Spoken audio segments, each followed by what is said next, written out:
इस कहानी की शुरुआत हुई थी आज से 20 साल पहले, जब किसी शहर जितना बड़ा एक एलियन स्पेसशिप अचानक साउथ अफ्रीका के शहर जोहान्सबर्ग के ठीक ऊपर आकर थम गया। इस घटना ने दुनिया भर में दहशत का माहौल पैदा कर दिया था। 3 महीने तक शहर के लोग डर के साए में जीते रहे। पर अजीब बात थी कि शिप से ना तो कोई एलियन बाहर आया और ना ही शिप में कोई भी हलचल दिखाई दी।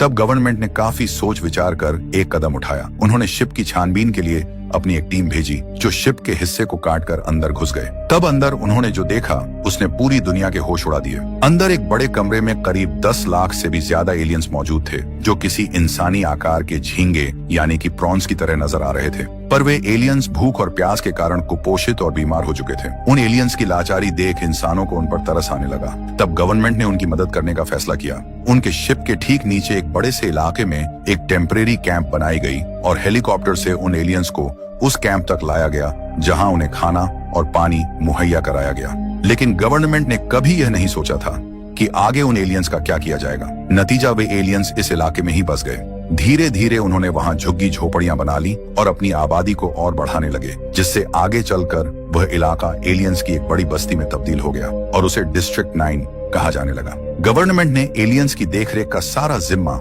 MNU को सौंपा था। MNU यानी कि मल्टीनेशनल यूनाइटेड हथियार बनाने वाली दुनिया की सबसे बड़ी संस्था थी। उन्होंने एलियंस को इंसानों से दूर रखने के लिए उनकी बस्ती को फेंसिंग तारों से घेर दिया और बस्ती के बाहर मिलिट्री फोर्स को उनकी निगरानी में तैनात कर दिया। लेकिन अब सवाल यह उठता था कि आखिर उन एलियंस का धरती पर आने का मकसद क्या था? क्या वह पृथ्वी पर मदद की आस में आए थे या अपना कब्जा जमाने?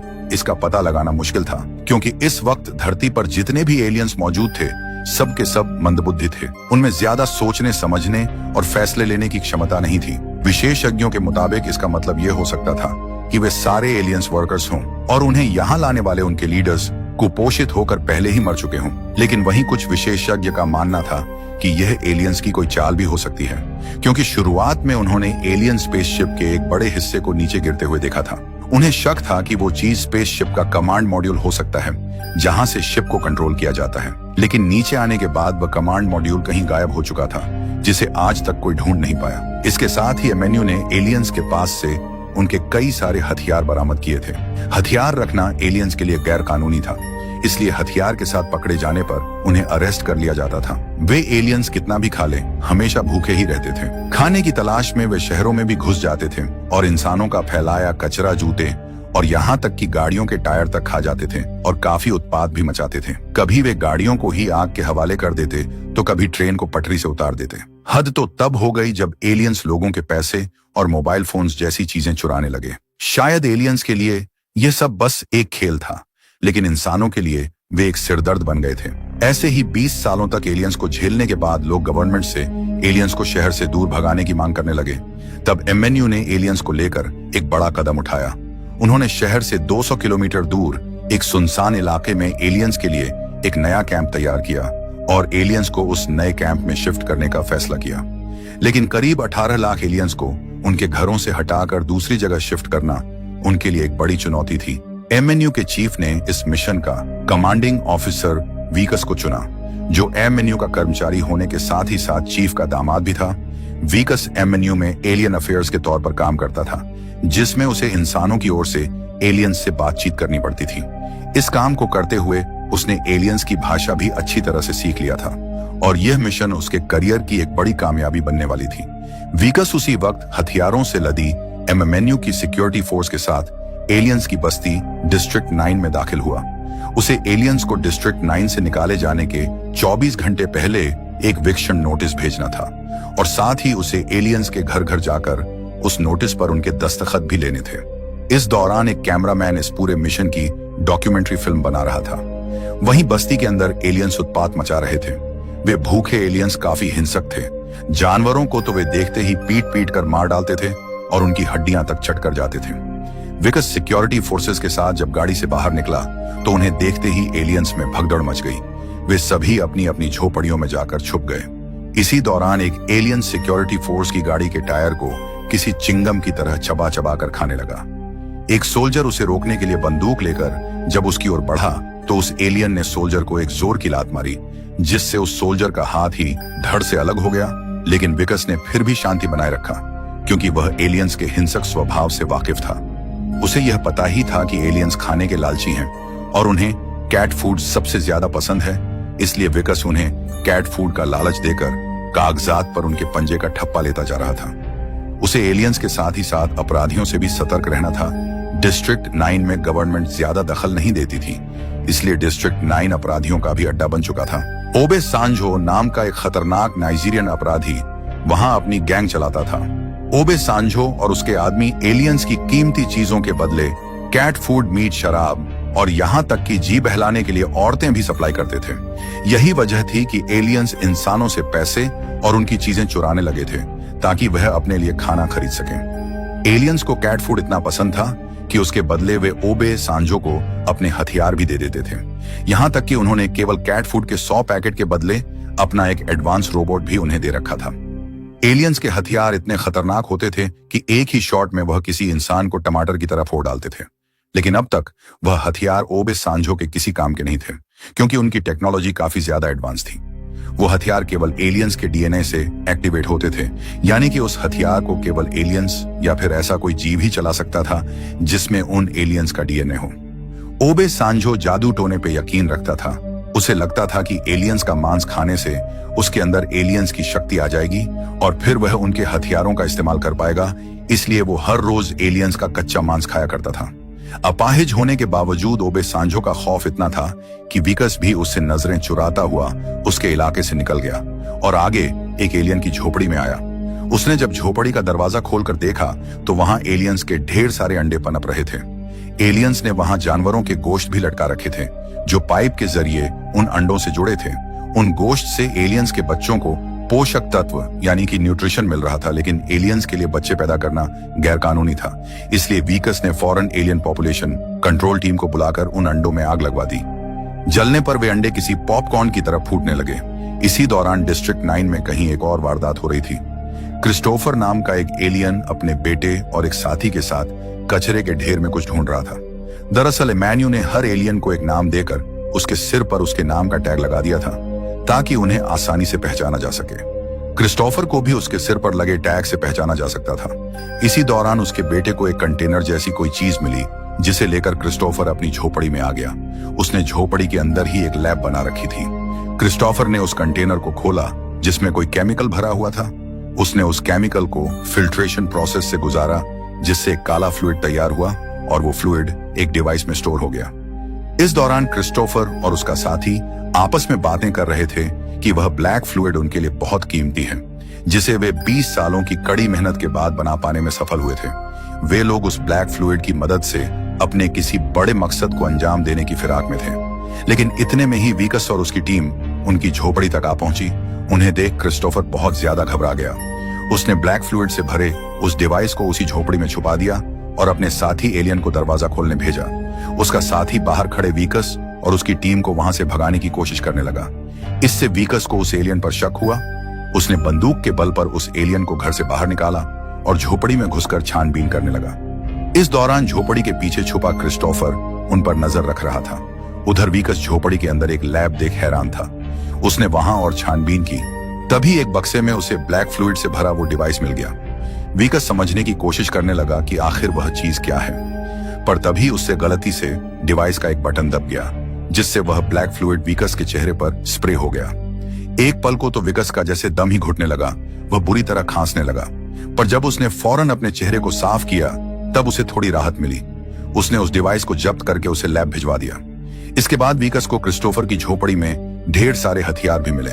विकस बाहर उस एलियन के पास आया और उससे पूछने लगा कि आखिर वे लोग इतने सारे हथियारों के साथ क्या करना चाहते थे।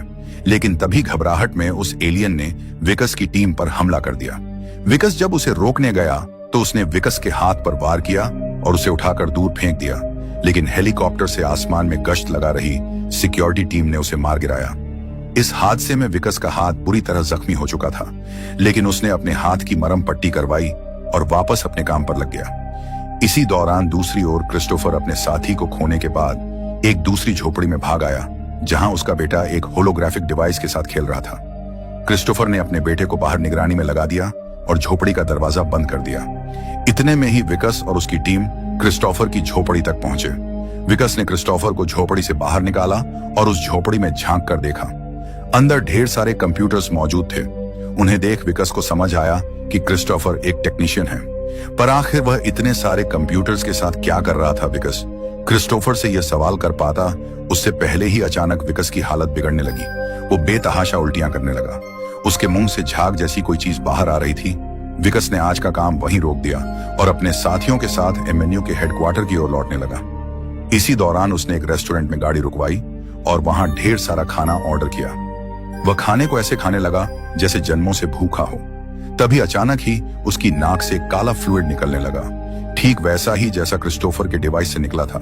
ना जाने विकस को क्या हो रहा था। वक्त के साथ उसकी तबीयत और ज्यादा बिगड़ती जा रही थी, पर अपनी हालत से जूझते हुए उसने अपना काम जारी रखा। तभी ऑफिस में काम करते वक्त अचानक ही उसका एक नाखून उखड़ गया। विकस बहुत ज्यादा घबरा गया। उसने देखा कि उसकी वह उंगली सड़ रही थी। वह फौरन बाथरूम में आया और अपना दूसरा नाखून खींच कर देखा। बस जरा सा जोर लगाते ही उसका वो नाखून भी बाहर निकल आया। घबराया हुआ विकस उसी वक्त घर आ गया, पर घर आकर उसे सरप्राइज मिला। दरअसल आज विकस का जन्मदिन था। इस मौके पर उसकी पत्नी और उसके पेरेंट्स ने पार्टी रखी थी। विकस उनके आगे ऐसे बर्ताव कर रहा था जैसे सब ठीक है, पर तभी जब वो केक कट करने आगे बढ़ा तो उसके मुंह से भी उस काली फ्लूइड का फव्वारा फूट पड़ा और वो बेहोश हो गया। कुछ देर बाद जब विकस की आंखें खुली तो वह अस्पताल में भर्ती था और एक डॉक्टर उसके हाथ की पट्टी को काट रहा था, जो एलियन के हमले से जख्मी हो गया था। तभी डॉक्टर ने जब हाथ की पूरी पट्टी निकाली तो विकस का हाथ देख उसके रोंगटे खड़े हो गए। विकस के हाथ की जगह वहां एलियन का पंजा निकल आया था। उसे देख विकस भी डर के मारे बौखला उठा। डॉक्टर तुरंत बाहर भागा और एमएमएनयू को इसकी खबर दी। तभी एमएमएनयू के सोल्जर्स वहां घुस आए और उसे जबरदस्ती पकड़कर एमएमएनयू के एक सीक्रेट रिसर्च लैब में ले गए, जहां साइंटिस्ट एलियन का चीर फाड़ करके उन पर रिसर्च कर रहे थे। दरअसल एमएमएनयू के साइंटिस्ट्स कोई ऐसा तरीका ढूंढना चाहते थे जिससे इंसान भी एलियंस के हथियार चला पाए, और क्योंकि एलियंस के हथियार केवल एलियंस के डीएनए से एक्टिवेट होते थे, इसलिए वे एलियंस का चीर फाड़ करके उनके डीएनए को समझने की कोशिश कर रहे थे। साइंटिस्ट ने विकस की भी जांच पड़ताल शुरू कर दी। वे विकस से ऐसे पेश आ रहे थे जैसे वो लैब में एक्सपेरिमेंट के लिए लाया गया जानवर हो। उन्होंने बेरहमी से एक मोटी सुई उसके एलियन वाले हाथ में घुसा दी, जिससे विकस दर्द से तड़प उठा। इससे साफ पता चल रहा था कि एलियन का पंजा विकस के शरीर का अंग बन चुका था। यह सारा रिसर्च एमएमएनयू के चीफ, जो कि विकस के फादर इन लॉ भी थे, उनके आदेश से हो रहा था। उन्होंने कई घंटों तक विकस को ऐसे ही टॉर्चर किया। उन्होंने पाया कि विकस का डीएनए एलियन के डीएनए में तब्दील होता जा रहा था और विकस धीरे धीरे एलियन में बदलता जा रहा था। वे उसे एक बड़े से हॉल में ले आए जहां वे विकस से एलियंस के हथियार टेस्ट करवाने वाले थे। विकस के मना करने के बावजूद उन्होंने जबरदस्ती उसे एलियन की एक बंदूक थमा दी। विकस के हाथ में आते ही एलियन की बंदूक एक्टिवेट हो गई। यह देख साइंटिस्ट काफी उत्साहित हो गए। वे विकस से जबरदस्ती एलियंस के सारे हथियारों का टेस्ट करवाने लगे। पहले तो उन्होंने जानवरों को विकस का निशाना बनाया, लेकिन फिर एक एलियन को निशाने पे खड़ा कर दिया। उस लाचार एलियन को देख विकस साइंटिस्ट के आगे गिड़गिड़ाने लगा। उसने कहा कि वह उनकी सारी बातें मानने के लिए तैयार है, पर उन्हें उस बेचारे एलियन को छोड़ने ना होगा। लेकिन तभी साइंटिस्ट ने विकस के हाथ में बिजली का झटका दिया, जिससे उसके हाथ से ट्रिगर दब गई और उस एलियन के पर खच्चे उड़ गए। विकस अपनी लाचारी पर आंसू बहाने के अलावा कुछ ना कर सका। वहीं अब एमएमएनयू के साइंटिस्ट्स को विकस के रूप में जैसे खजाना मिल चुका था, क्योंकि इस वक्त उसके शरीर में एलियन और इंसान दोनों का मिला जुला डीएनए था, जिसकी बदौलत वे एलियंस के सारे हथियारों को इंसानों के लिए अनलॉक कर सकते थे। लेकिन विकस जल्द ही पूरी तरह एलियन में बदल जाने वाला था और तब उसका डीएनए साइंटिस्ट के किसी काम नहीं आता। इसलिए उन्होंने उसी वक्त विकस को काट कर उसके बॉडी पार्ट्स को सुरक्षित करने का तय किया। इस पर विकस का फादर इन लॉ भी राजी हुआ, क्योंकि अगर इंसान भी एलियंस के बायो वेपन्स चलाने में कामयाब हो जाते तो यह टेक्नोलॉजी दुनिया भर में बेचकर उसे ही फायदा होने वाला था। विकस अपने फादर इन लॉ से अपनी जान की भीख मांगने लगा, लेकिन पैसों के लालच में अंधे हो चुके उसके फादर इन लॉ ने उसकी मौत की अर्जी पर मोहर लगा दी। कुछ समय बाद साइंटिस्ट विकस को स्ट्रेचर से बांधकर ऑपरेशन थिएटर में ले आए। वे जिंदा ही विकस की छाती को फाड़ने वाले थे।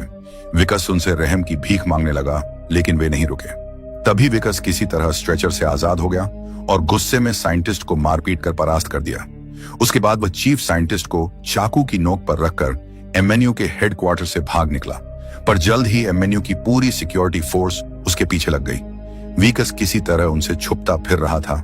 साथ ही एलियन में तब्दील होने के कारण उसे भूख भी बर्दाश्त नहीं हो रही थी। वह एक रेस्टोरेंट में आकर खाना ऑर्डर करने लगा, पर तभी उसने टीवी पर एक न्यूज देखा। उसके फादर इन लॉ ने न्यूज में यह अफवाह फैला दी थी कि विकस ने किसी फीमेल एलियन के साथ नाजायज संबंध बनाया है, जिस वजह से उसमें इन्फेक्शन फैल गया है, इसलिए वह एलियन में तब्दील होता जा रहा है। उन्होंने यह तक कह दिया कि अगर किसी ने भी विकस को छुआ तो वह भी एलियन में तब्दील होने लगेगा। एमएनयू ने विकस की एलियन के साथ संबंध बनाते हुए एक नकली फोटो भी न्यूज में दिखा दी। उसे देखने के बाद रेस्टोरेंट के सारे कस्टमर्स विकस से डरकर भाग गए। वहीं रेस्टोरेंट की ओनर विकस को भगाने के लिए उस पर गोलियां चलाने लगी। जैसे तैसे विकस अपनी जान बचाकर भागा। अब तो आम लोगों के बीच भी विकस सुरक्षित नहीं था। ऐसे हालात में उसे छुपने के लिए केवल एक ही जगह नजर आई, डिस्ट्रिक्ट 9। वो एक आदमी का फोन चुराकर भागा और सुरक्षा तार को फांदकर डिस्ट्रिक्ट 9 में घुस गया। भूख अब विकस से बर्दाश्त नहीं हो रही थी। वो एलियंस की तरह नाइजीरियन माफिया से कैट फूड खरीदकर खाने पर मजबूर हो गया, पर तभी खाते वक्त उसके 2 दांत बिछड़ गए। विकस बहुत ज्यादा मायूस हो गया। उसने अपनी पत्नी को कॉल किया और बताया कि यह सारा किया धरा उसके पिता का है। उसने किसी एलियन से संबंध नहीं बनाया। हालांकि विकस की पत्नी को उसकी हालत पर तरस तो आ रहा था, पर उसे विकस से ज्यादा अपने पिता की बात पर यकीन था। उसने फोन कट कर दिया। विकस अब इतना परेशान हो चुका था कि उसने कुल्हाड़ी से अपना एलियन पंजा काटने की कोशिश की, पर एक उंगली काटते ही वह दर्द से उछल पड़ा और दोबारा यह गलती दोहराने की हिम्मत नहीं की। इसी दौरान उसने देखा कि एमएनयू की सिक्योरिटी फोर्स हेलीकॉप्टर से उसकी तलाश में डिस्ट्रिक्ट 9 की तरफ ही आ रहे थे। विकस फौरन वहां से भागकर एलियन की एक झोपड़ी में घुस गया। इत्तेफाक से वो झोपड़ी क्रिस्टोफर की थी। उस वक्त क्रिस्टोफर अपने ब्लैक फ्लूइड के खो जाने से चिंतित था। विकस क्रिस्टोफर से उसे छुपाने के लिए गिड़गिड़ाने लगा, लेकिन क्रिस्टोफर उसे वहां रखने के लिए राजी नहीं था। पर तभी क्रिस्टोफर की नजर विकस के एलियन हाथ पर पड़ी। उसे देख क्रिस्टोफर को समझ आ गया कि उसका ब्लैक फ्लूइड कहां खोया है। इतने में ही दर्द से बेहाल विकस बेहोश हो गया। कुछ देर बाद जब विकस की आंखें खुली तो उसने खुद को एक चेंबर में पाया। वह अभी ठीक से संभला भी नहीं था कि तभी क्रिस्टोफर वहां आया और उससे पूछने लगा कि उसका वह डिवाइस कहां है जिसमें वह ब्लैक फ्लूइड भरा था। क्रिस्टोफर ने उसे बताया कि उसके एलियन में बदलने की वजह वह ब्लैक फ्लूइड ही है। यह सुनकर विकस चौंक उठा। उसने कहा कि वह ब्लैक फ्लूइड तो उसने एमएनयू के लैब में भेज दी। यह सुन क्रिस्टोफर बहुत ज्यादा मायूस हो गया। इसी दौरान विकस ने गौर किया कि वह इस वक्त जहां मौजूद था वह झोपड़ी के नीचे छुपा हुआ एलियन शिप का कमांड मॉड्यूल था, जहां से शिप को कंट्रोल किया जाता था। वहीं क्रिस्टोफर का बच्चा भी मौजूद था, जिसने विकस को बताया कि वो ब्लैक फ्लूइड उनके शिप का फ्यूल था। वो फ्यूल उस कमांड मॉड्यूल में लगता था, जिससे उनकी शिप को दोबारा शुरू किया जा सकता था। क्रिस्टोफर फ्यूल से शिप को दोबारा शुरू करके अपने साथियों के साथ अपने प्लेनेट पर वापस लौटना चाहता था। उसका का यह प्लान सुनकर विकस खुश हो गया। उसने कहा, मुझे पता था तुम लोगों में कोई ना कोई इंटेलिजेंट एलियन भी जरूर मौजूद होगा। मुझे यह सुनकर अच्छा लगा कि तुम लोग यहाँ से जाना चाहते हो। अभी भी क्या बिगड़ा है, तुम दोबारा फ्यूल बनाकर यहाँ से निकल सकते हो। लेकिन क्रिस्टोफर ने कहा, अब यह मुमकिन नहीं है। फ्यूल की इतनी सी मात्रा जमा करने में मुझे 20 साल लग गए थे, इसलिए अब उसे दोबारा जमा कर पाना संभव नहीं है। खैर, अगर वह फ्यूल मेरे पास होता तो मैं तुम्हें ठीक भी कर सकता था। इतना सुनते ही विकस खुश होकर बोला, क्या कहा तुमने? तुम मुझे वापस इंसान बना सकते हो, पर कैसे? जवाब में क्रिस्टोफर ने कहा, मेरे मदरशिप में एक मशीन है जिससे मैं तुम्हें दोबारा इंसान बना सकता हूं, लेकिन बिना फ्यूल के यह संभव नहीं है, क्योंकि जब तक मैं इस कमांड मॉड्यूल में फ्यूल डालकर इसे स्टार्ट नहीं करता और मदरशिप से अटैच नहीं करता, तब तक वह मशीन भी ऑन नहीं होगी। इसलिए अगर हमें वापस अपने प्लेनेट पर लौटना है और तुम्हें दोबारा इंसान बनना है, तो हमें किसी भी हाल में वह फ्यूल हासिल करना ही होगा, चाहे इसके लिए हमें एमएनयू की लैब में ही क्यों ना जाना पड़े। हालांकि विकस का वापस एमएनयू में जाना अपनी ही मौत को दावत देने जैसा था। वह सोच में पड़ गया। अब उसका शरीर भी सड़ता जा रहा था और जिस तरह किसी काकून से तितली बाहर आती है, वैसे ही विकस के इंसानी जिस्म से एलियन का शरीर बाहर आ रहा था। दोबारा इंसान बनने की चाहत में विकस ने एमएनयू से फ्यूल चुरा कर लाने का ठान लिया, लेकिन इस मिशन के लिए उसे हथियारों की जरूरत थी और ऐसे वक्त में उसे केवल एक ही जगह से हथियार मिल सकते थे, ओबे सांजो के अड्डे से। विकस उसी वक्त ओबे सांजो के अड्डे में जा पहुंचा, लेकिन उसे जरा भी अंदाजा नहीं था कि उसने वहां आकर कितनी बड़ी गलती कर दी है, क्योंकि उस वक्त तक अखबार के जरिए यह अफवाह ओबे सांजो तक भी फैल चुकी थी कि एलियन से संबंध बनाने के कारण विकस एलियन बनता जा रहा है। ओबे सांजो की तांत्रिक ने उसे बताया कि विकस का एलियन वाला हाथ खाकर उसके अंदर एलियंस की शक्ति आ सकती है, इसलिए उसने अपने आदमियों से विकस का वो हाथ काटने को कहा। यह सुनकर विकस डर के मारे उनसे रहम की भीख मांगने लगा, लेकिन उन दरिंदों ने उसे मारकर जख्मी कर दिया और खंजर लेकर आगे आए। लेकिन तभी विकस के हाथ एलियन की एक बंदूक लग गई।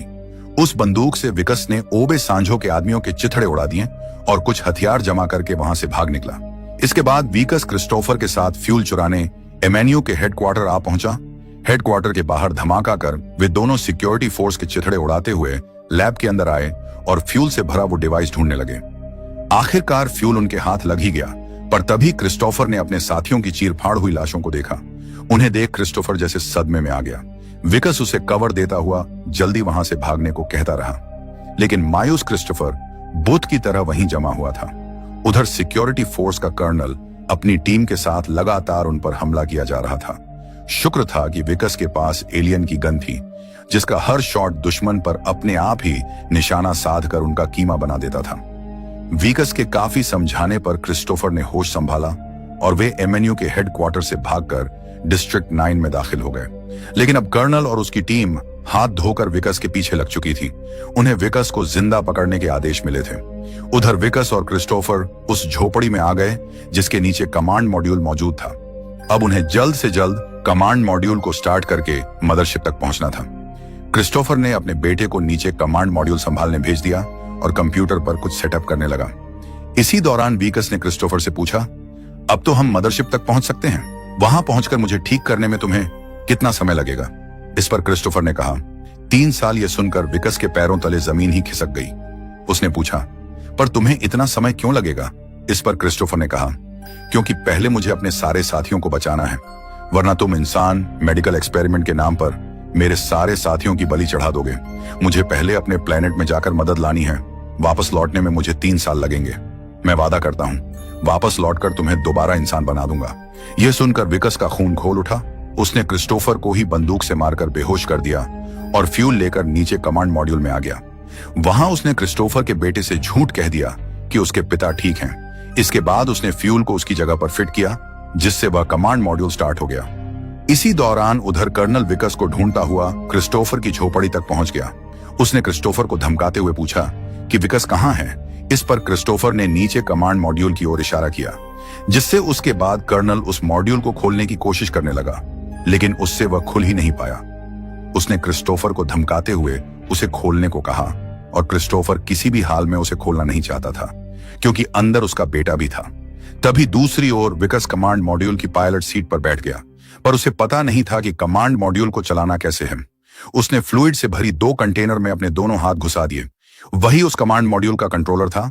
उसकी मदद से विकस उसे उड़ाने लगा।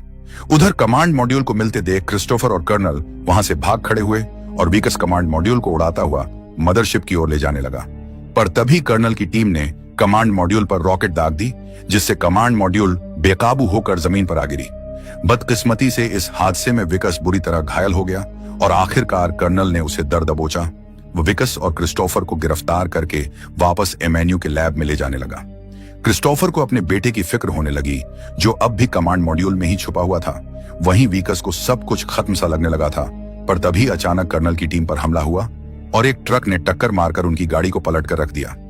उन पर हमला करने वाले ओबे सांजो के आदमी थे, जिन्हें ओबे साजो ने विकस को पकड़ने भेजा था, क्योंकि ओबे सांजो विकस का मांस खाने के लिए बेताब था।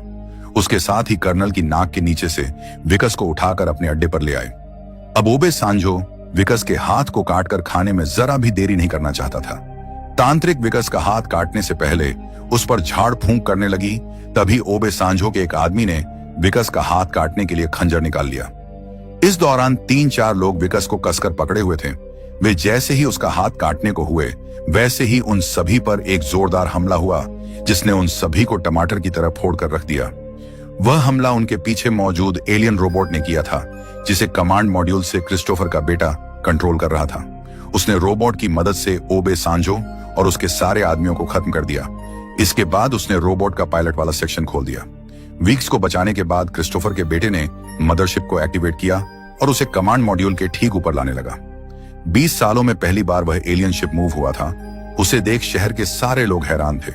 इसी दौरान उधर कर्नल ने विकस को झोपड़ी से बाहर निकालने के लिए अंदर आंसू गैस के गोले छोड़ दिए। अब विकस के पास और कोई ऑप्शन नहीं था। वह रोबोट के अंदर घुस गया, जिससे वह रोबोट विकस के दिमाग से जुड़ गया।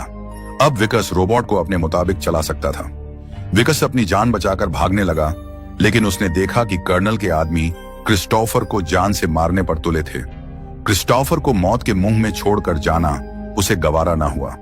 वह वापस आया और क्रिस्टोफर को कर्नल के चंगुल से छुड़ाकर उसे कमांड मॉड्यूल की ओर ले जाने लगा। इस दौरान कर्नल और उसके साथी लगातार विकस पर फायरिंग कर रहे थे, जिससे उसका रोबोटिक सूट कमजोर पड़ता जा रहा था। लेकिन फिर भी अपनी जान की बाजी लगाकर आखिरकार विकस ने क्रिस्टोफर को कमांड मॉड्यूल तक पहुंचा ही दिया। क्रिस्टोफर ने विकस को भी अपने साथ आने को कहा, लेकिन विकस ने उसके साथ आने से मना कर दिया, क्योंकि उसकी सुरक्षा के बिना क्रिस्टोफर और उसका बेटा मदरशिप तक कभी नहीं पहुंच पाते। क्रिस्टोफर ने एक भाई की तरह विकस को अलविदा किया और वादा किया कि वह 3 साल बाद वापस जरूर लौटेगा और उसे वापस इंसान बना देगा। इस वादे के साथ क्रिस्टोफर कमांड मॉड्यूल में सवार हो गया। तब तक उसका बेटा मदरशिप को कमांड मॉड्यूल के ठीक ऊपर ला चुका था। मदरशिप ने अपने आप ही कमांड मॉड्यूल को अपने अंदर खींच लिया।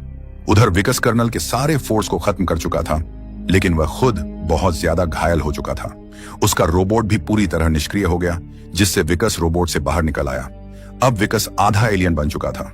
तभी कर्नल ने उसे बंदूक के निशाने पर ले लिया। विकस ने कर्नल के सारे आदमियों का सफाया कर दिया था, इसलिए कर्नल उसे जिंदा पकड़ने के बजाय मौत के घाट उतारना चाहता था। वो जैसे ही ट्रिगर दबाने को हुआ, तभी वहां भूखे एलियंस की एक टोली आ पहुंची। उन्होंने एक ही झटके में कर्नल के हाथ, पैरों और सिर को खींचकर उखाड़ दिया और उसकी दावत उड़ाने लगे। विकस के ऊपर से अब खतरा टल चुका था। इसी के साथ उधर क्रिस्टोफर शिप लेकर अपने प्लेनेट की ओर रवाना हो गया, लेकिन वह अपने पीछे छोड़ गया अपने 20 लाख साथी, जो अब बेसहारा हो चुके थे। लेकिन वहीं जोहन्सबर्ग शहर के लोग एलियन शिप के चले जाने से सुकून महसूस कर रहे थे। आगे चलकर विकस की यह कहानी पूरी दुनिया में मशहूर हो गई, पर उस दिन के बाद किसी ने विकस को नहीं देखा। लोगों का मानना था कि वह मर चुका है, लेकिन उन्हें क्या पता था कि विकस अब पूरी तरह एलियन में बदल गया था और डिस्ट्रिक्ट 9 ही अब उसका घर था। हालांकि यह जिंदगी उसे नर्क से भी बदतर लग रही थी, लेकिन वह इस उम्मीद में जी रहा था कि क्रिस्टोफर अपना वादा जरूर निभाएगा। एक ना एक दिन वह पृथ्वी पर वापस लौटेगा और उसे एक बार फिर इंसानियत का तोहफा देगा। विकस उस दिन का इंतजार करता रहा और इसी के साथ यह फिल्म यहीं समाप्त हो गई। दोस्तों, आपको कहानी कैसी लगी कमेंट बॉक्स में बताएं और इस कहानी के अगले भाग को देखने के लिए चैनल को सब्सक्राइब करें।